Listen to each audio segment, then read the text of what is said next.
اب حضور امام حسین علیہ السلام کا سر انور شام کے بازاروں میں لے جایا گیا. امام حسین کے ہونٹ حرکت کر رہے تھے. ہم امام حسین کے کانوں کے قریب ہوئے, ان کے ہونٹوں کے قریب اپنے کان کر دیے تو کہتے ہیں فنادا, ہمیں آواز آئی, حسین کی آواز آئی.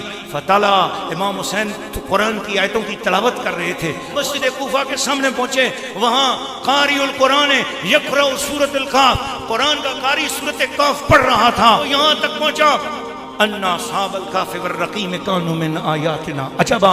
اصحاب کہف کا واقعہ بڑا عجیب ہے. فانتق اللہ راس الحسین, امام حسین کے سر انور سے اونچی آواز آئی. فرماؤ قاری سن, اصحاب کہف کا واقعہ عجیب نہیں ہے, اس سے زیادہ عجیب واقعہ حسین کا شہید ہونا اور اس کا سر نیزے پہ سوار ہونا اور پھر قرآن سننا. ارے تن میرا سینکڑوں میل دور پڑا ہوا ہے, سر میرا سینکڑوں میل دور پڑا ہوا ہے, اور اس کے باوجود حسین پوری روح کے ساتھ زندہ سن بھی رہا ہے, جواب بھی دے رہا ہے.